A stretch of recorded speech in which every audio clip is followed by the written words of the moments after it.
Hi everybody, it's Chrissy back again. I think I'm going to have a stab at Limbic Hijack Part 2. And let's see where this goes. I haven't done much prep, but let's just trust that this is where we need to be. Don't like that word. So, Limbic is the emotional center, and the limbic system governs emotional responses.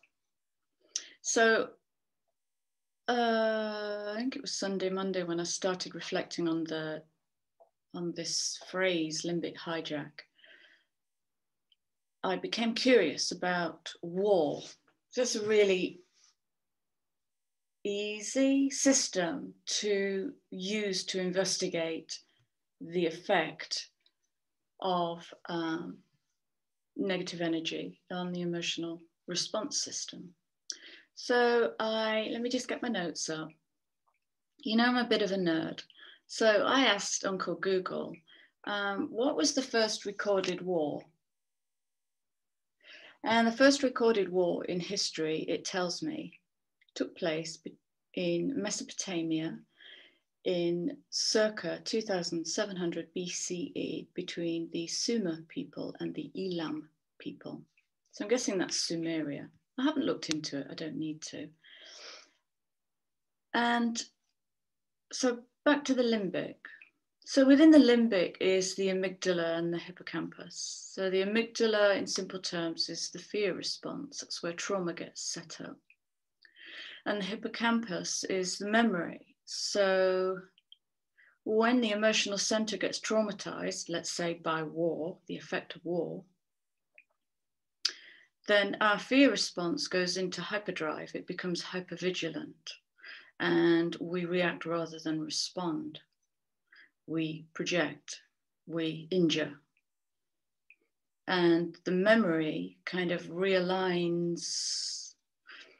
If you think of our emotional memories as a photograph album, then when that part of our brain gets traumatized, it moves all the photographs out of, let's say, chronological alignment. So for instance, working with veterans, when I work with veterans, their memory is shot to pieces. Chronological memory is shot to pieces.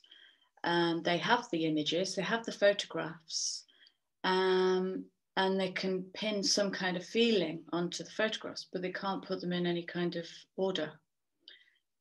And every time, the most helpful movement is to get them into the right feminine brain, is to take them into art, any expression of art. Back to the limbic. So, trauma and memory and time.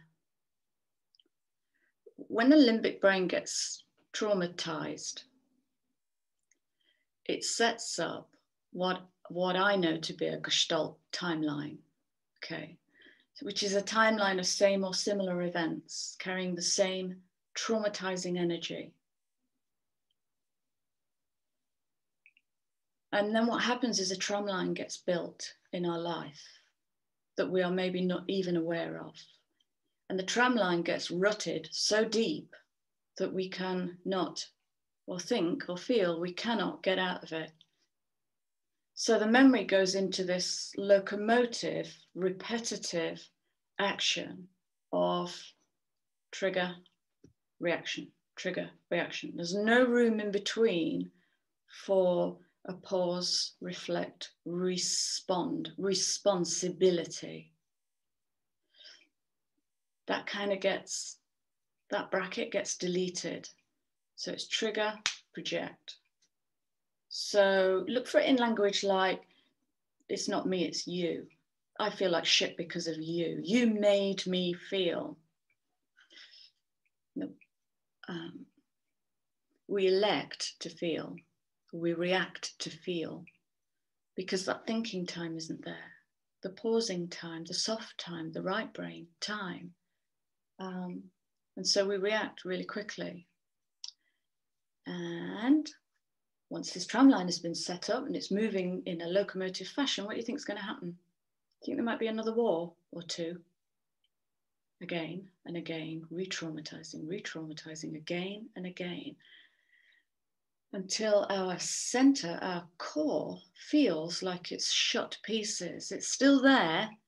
We're just going to have to pull in all of those USBs and plug them all back in to the central console, if you like.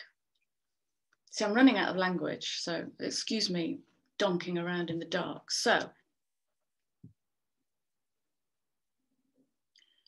this time here now, what's coming online, since yesterday, the downloads I've had have been so beautifully clear, really, really clear.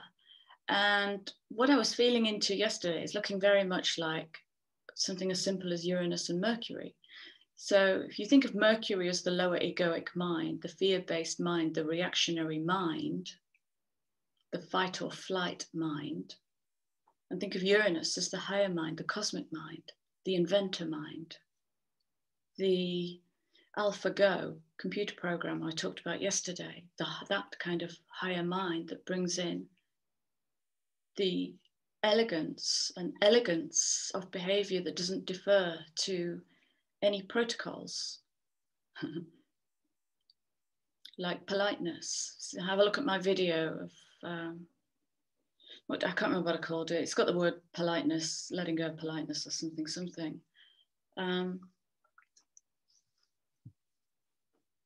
And so, yeah, we really kind of have this meeting of the minds, let's call it. There's a meeting of the minds. And in that meeting of the minds, in the middle is going to be this wobbly flux point where you can make a choice.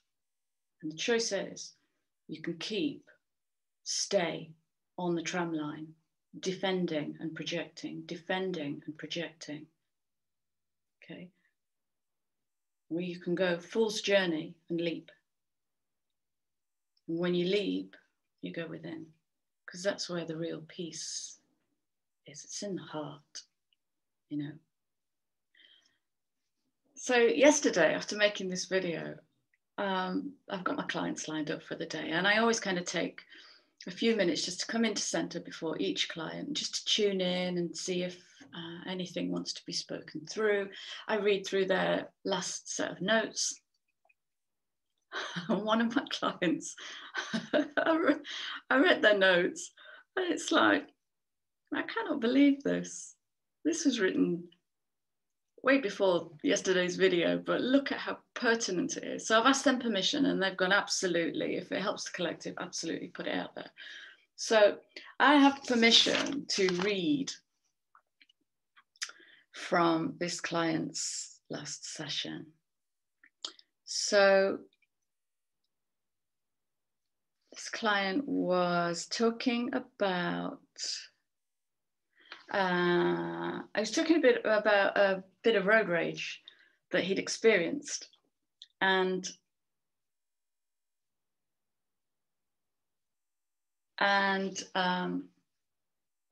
how they were behaving like a, insert word here, okay.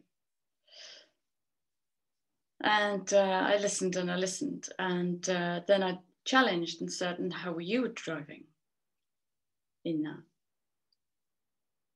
And this client is very brave soul who has learned to bypass the impulse to defend. And so they kind of take themselves back to that moment on the road in the car. And they went,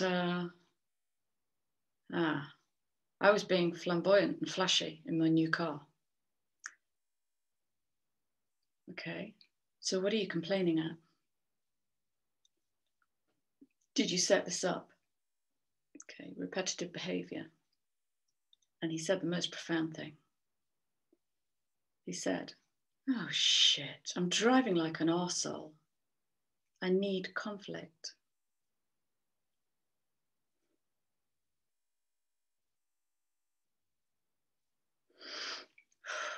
You feel that?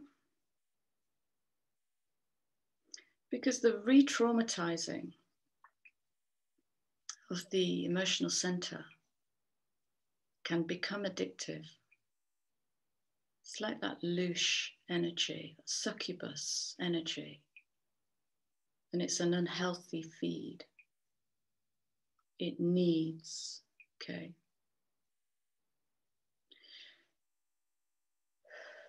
And this was such a, it turned the whole session, just that admission, the ownership of the client's part in this.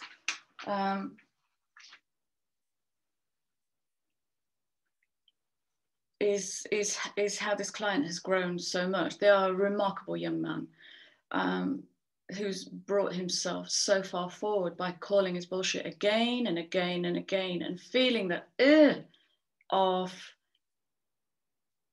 the other paradigms that want to come in that moment. Like I want to shame myself, I want to guilt myself, I want to punish myself. This is all the old stuff, all the old structures I clearly saw between the Go world champion and the AlphaGo computer program. This didn't have social parameters. It didn't need, it's not that it didn't care, it's that it wasn't even cognizant of all the structuring of the brain and the behavior and what's acceptable and what isn't acceptable and will they still like me after that? None of that. This is elegant universe energy, very clean. Now, how do we get this done? Very clean. And yeah, there's a threshold with this. There's the threshold of when does this become self-sustaining so we can no longer control it? It's like we created a sun. Crap, how do we turn it off? It's burning me to a crisp. And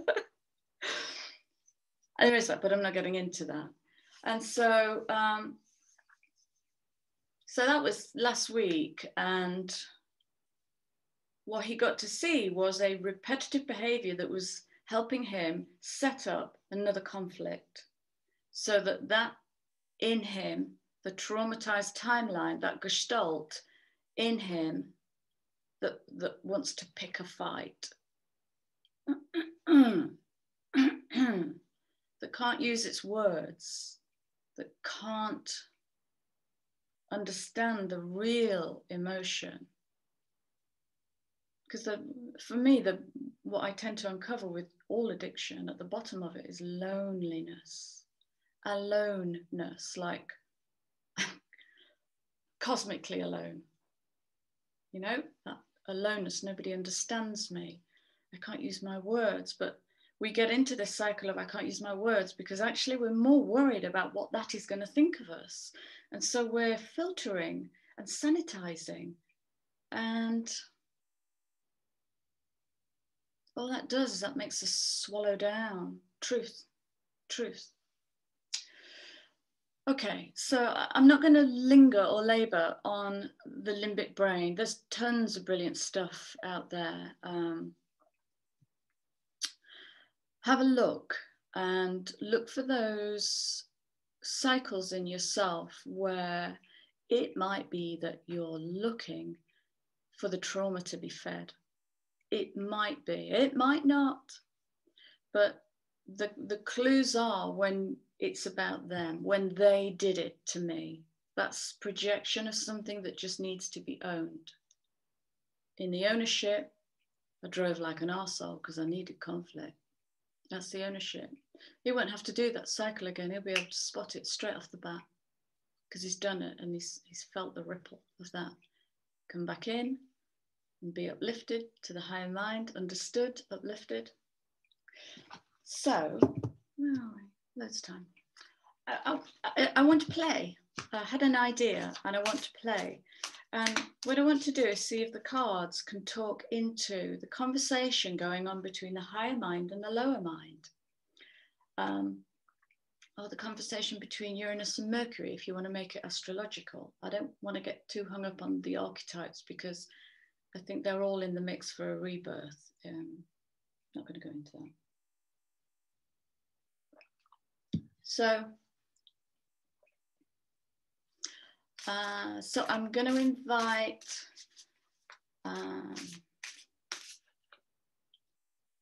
that. What I was going to say was I'm going to invite a card that represents Uranus, the higher mind. I think there's two there. And I'm going to invite a card that represents the mercurial, lower egoic mind.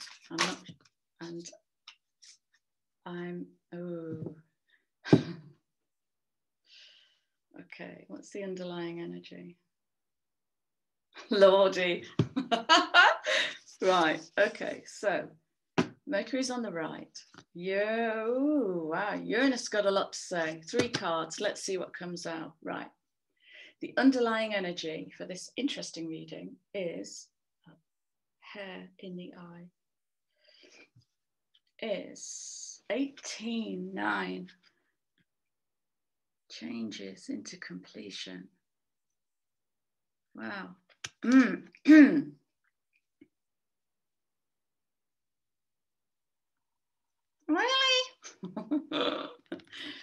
New experiences. If I go there so you can see it.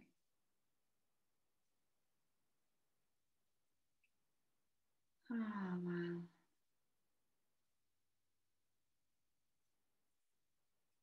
So, in really simple terms, it's a tree. But look at the blossom on the tree. And do you remember yesterday I said it feels like many all at once at the moment? And this is what I'm feeling into. It feels like a multi-dimensional convergence. I can't believe I would ever sit in front of a camera and even use those words, which tells me how far I've come this year. Multi-dimensional convergence. Because I've never seen a tree that blossoms like that. Have you?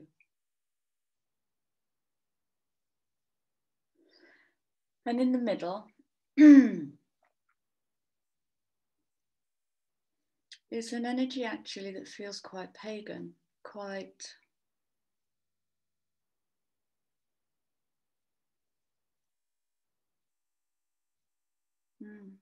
I don't really have a word. I'm avoiding words like feminine, mother, holy.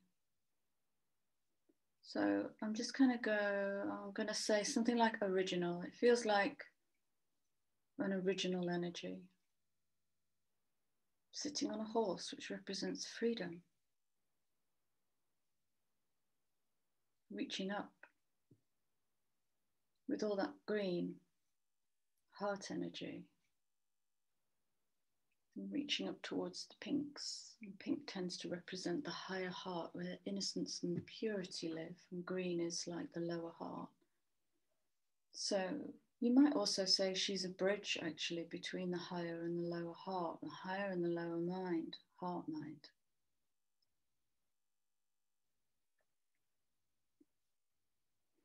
And I'm noticing in the distance there is a kind of thing, structure.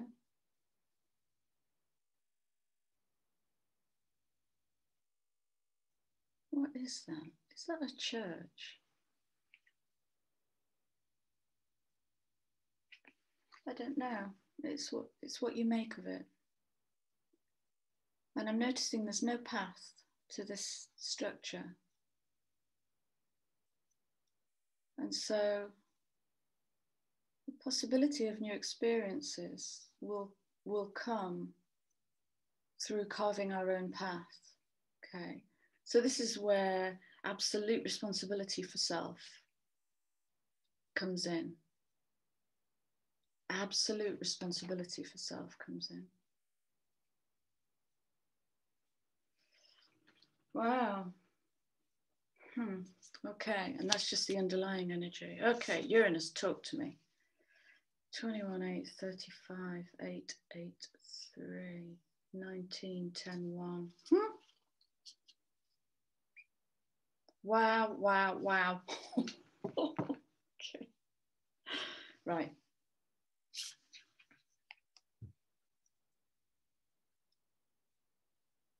So there's the ask from Uranus.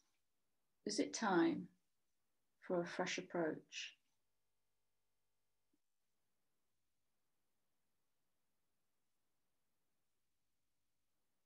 Is it time to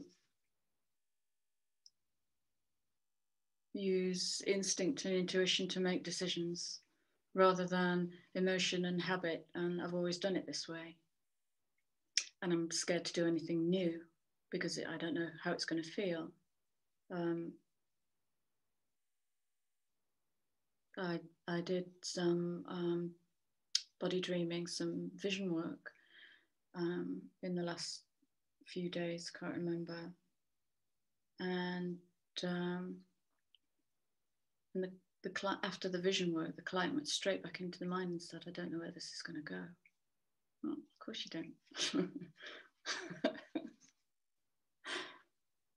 But the clearing that happened in that session using body resonance was exponentially more than doing the exploration of the mind. It just can set up another loop. Like I always say, in the head there are only questions, and in the heart there are only answers. And this card has an energy of all of nature just running through her like a river. It's just, woof, I can feel that.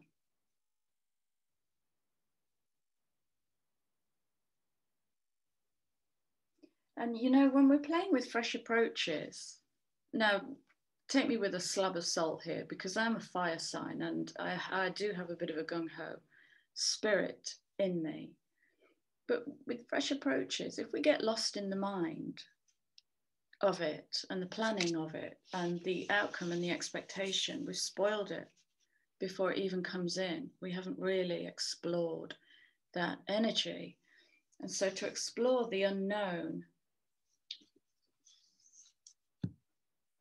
wow, sorry, I'm totally distracted by that card. Let's see if it comes in later. To explore the unknown is to be in the unknown and to find a way of being in the unknown, you know. I've been talking to several people who are kind of saying the same thing, and it's about a reflection of their world. In fact, I was saying it, wasn't I, yesterday? Just a reflection, a 360 audit of my world and what enriches me, what enriches me. And this, oh, is that where that comes in? Wow. Okay. This is to do with what we lovingly know as toxic relationships. I'm sure we could find a more loving label if we must have a label, but let's go toxic relationships and this kind of slash and burn energy that's coming in. And it can be like that, it can be, or it can be, how do I find a healthy way to be in this?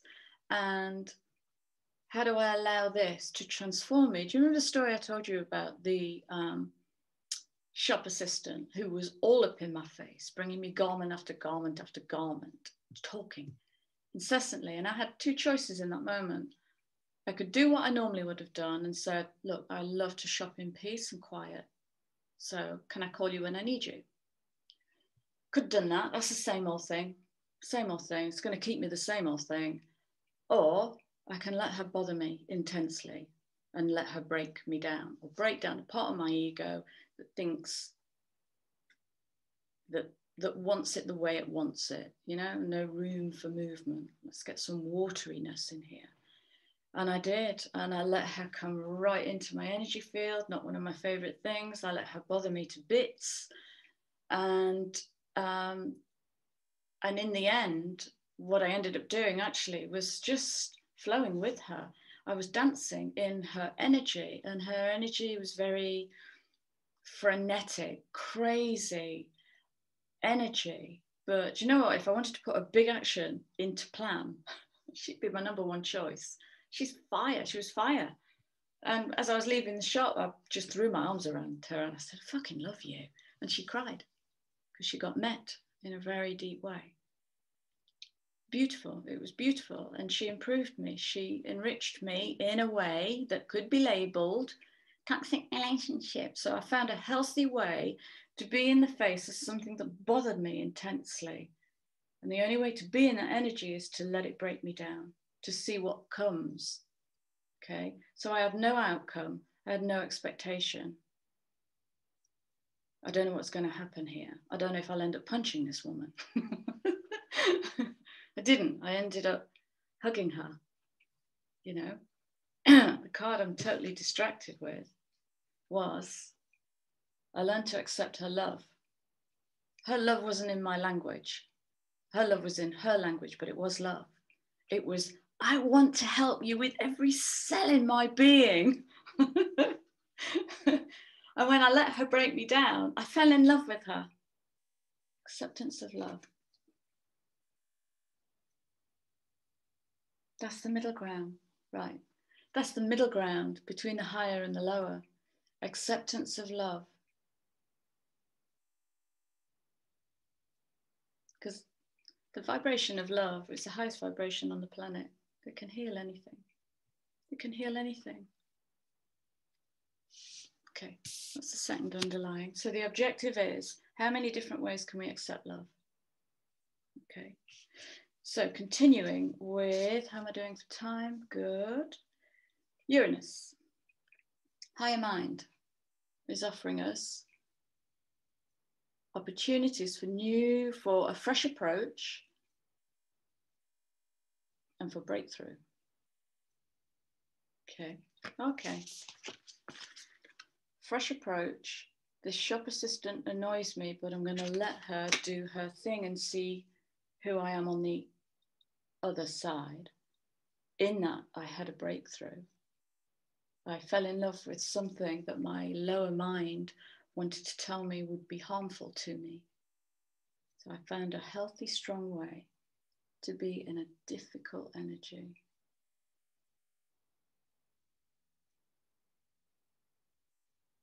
And I transformed into a butterfly wearing a dress.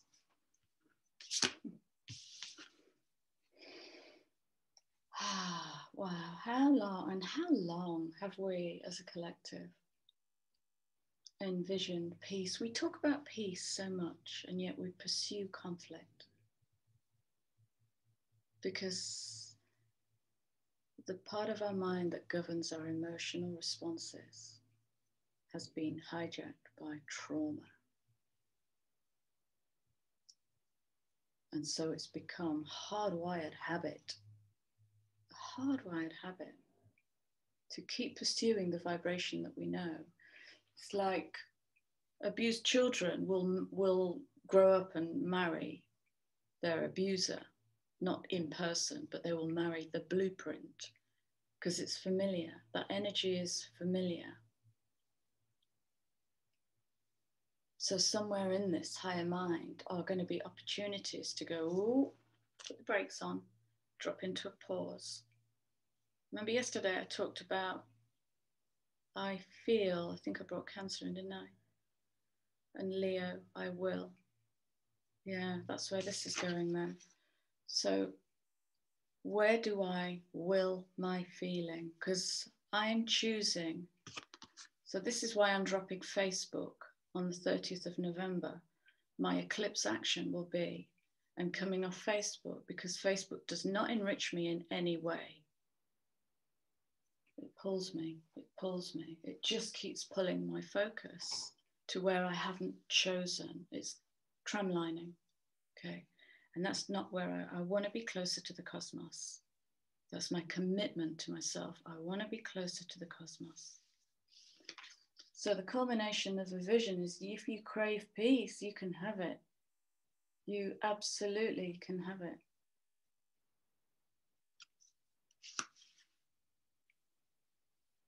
So it's going to take some changes and some Fool energy. Because in Fool energy, If you're preoccupied with, well, yeah, I understand I can do that thing and make that change, but they're not going to like me. Well, have a look at that. Because, quite frankly, my dear, who gives a shit? See, that's my Black Lilith. It's the revolutionary in me. Who gives a shit? Like that book by Terry Cole, what you think of me is none of my business, because you can only observe me through your vision. Okay. And one lonely little card for Mercury, the lower mind. Channeling some fire and boiling. It's all fire and air at the moment. Oh, fire and air. But we've got lots of earth coming through these cards. Sorry, get back to the point, Chrissy. Because this is what the lower mind wants to tell us.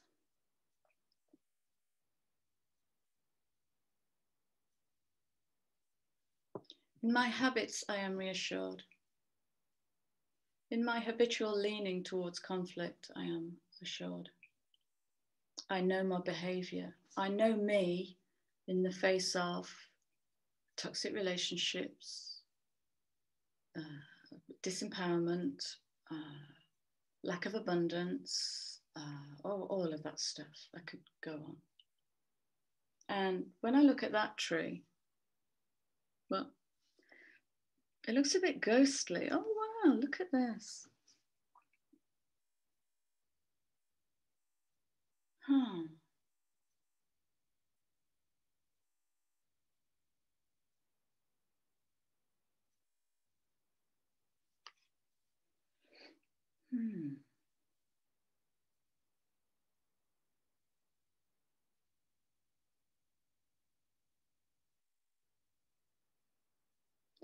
It's like I can feel a kind of, there's a kind of constriction. That's what it is. It's like the safety of the branches.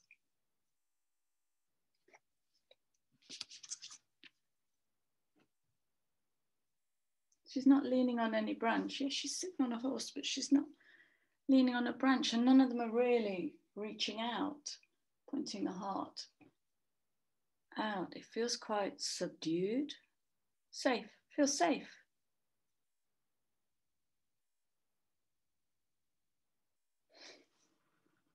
And there's a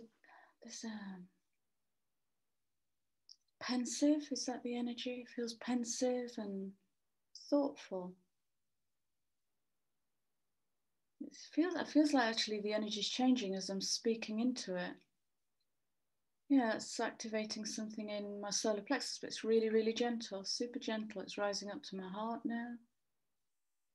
It's like I'm really looking at her and she's kind of going, oh, what if? Oh, really? What if I do that thing? What if I do that thing? So that's Mercury. Wow.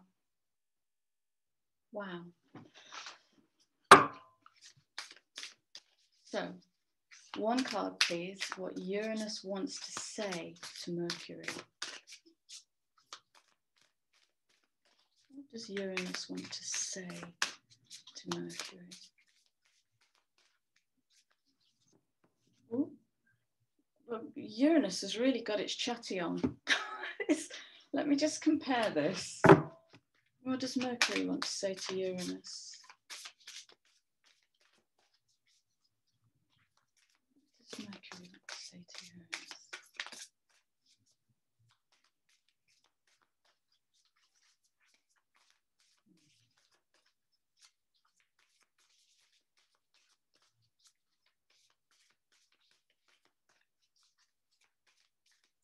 I feel nervous. I feel like I'm unworthy of speaking to Uranus. But I'm noticing there's a really big space opening up around me.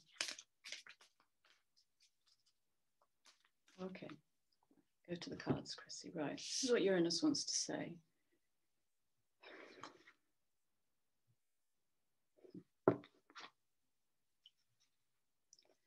Uranus, speaking to Mercury. Make a wish.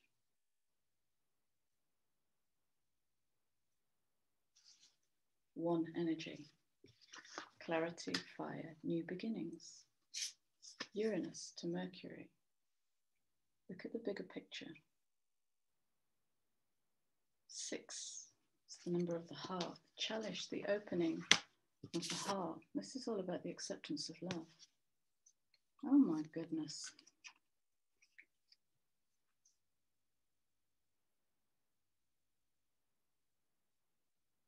Show your support.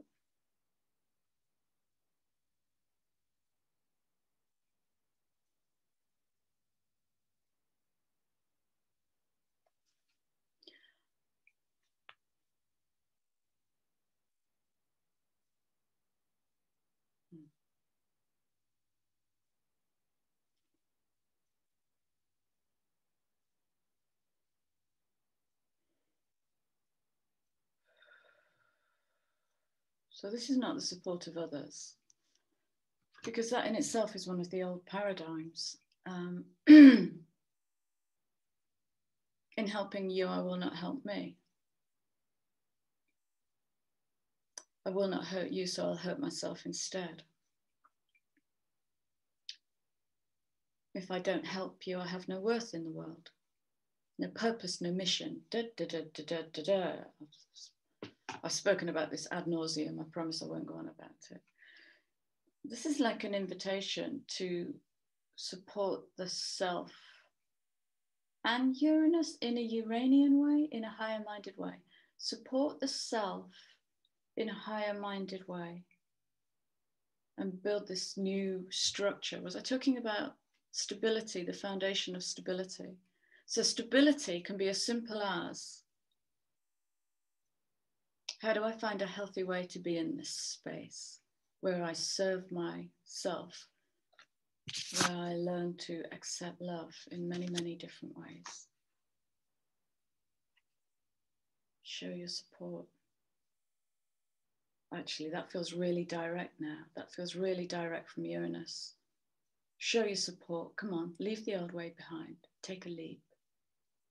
You don't have to keep on the hamster wheel of trauma, because there's a fine line between doing all the healing for the trauma and actually re-traumatizing. Okay. Wow, wow, wow. A wish, make a wish, the big picture, show your support. Ooh, I have a problem with this card. 24/6. And my problem is the word best, because best is so subjective. I worked with a client a long time ago who said, I just want to be the best I can be. I said, great, define best. Nobody knows what best means. What does best mean? Is there an equation for that? Can we prove that? Be your best self.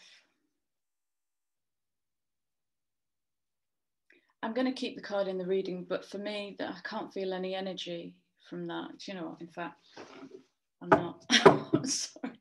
I'm not. If there's another message. Yeah. Oh,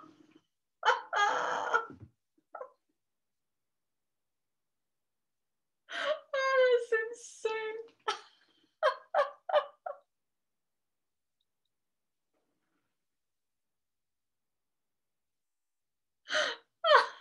I'm sorry. Oh, God. Oh, give me a minute. Okay. So I've just shown you live how to trust your own understanding.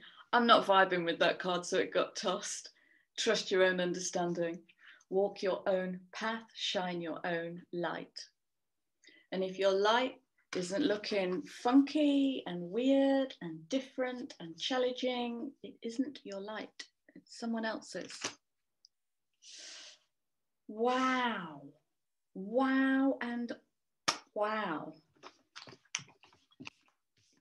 I think that's it. Oh. Is there any other message that would like to come through today?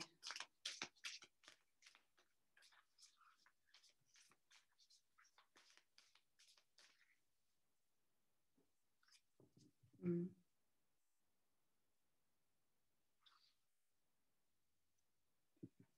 Okay.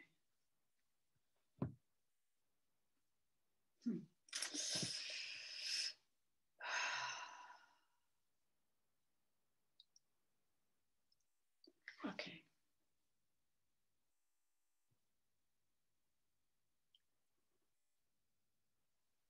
Perfect setting. Coming in on the energy of 9, completion. All that we've learned so far.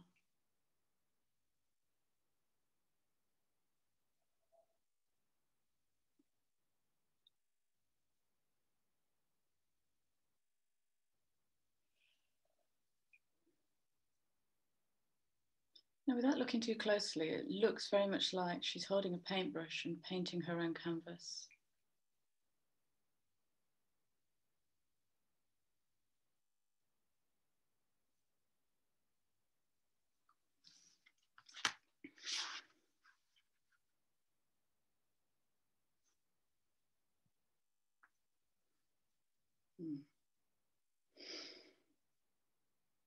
How do we build a beautiful life under the current circumstances? Well, we don't. Not under them.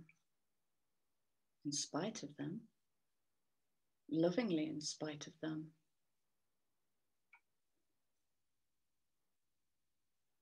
In all my life, the absolute paradox for me of my life at this moment is that during these unprecedented times, I've never felt so much love, joy, peace, serenity, connection, embodiment.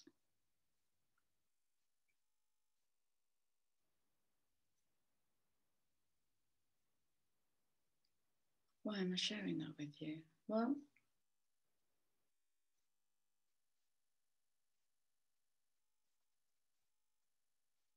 because it comes down to the little things. It comes down to where you point the mind. I'm not saying there aren't moments, days when I'm mindless. There are, but it's coming back to the vision, always coming back to that vision, that beautiful vision. And I've held the same vision. When I left the corporate world in 2014, I pursued one thing. I wanted to achieve elegant simplicity. And I'm closer to it now than I've ever been in my life. So it's completely doable, completely doable. And I was burnt out when I left the corporate world. I was in all the old narratives of I can't and struggling and exhausted, and none of it was true.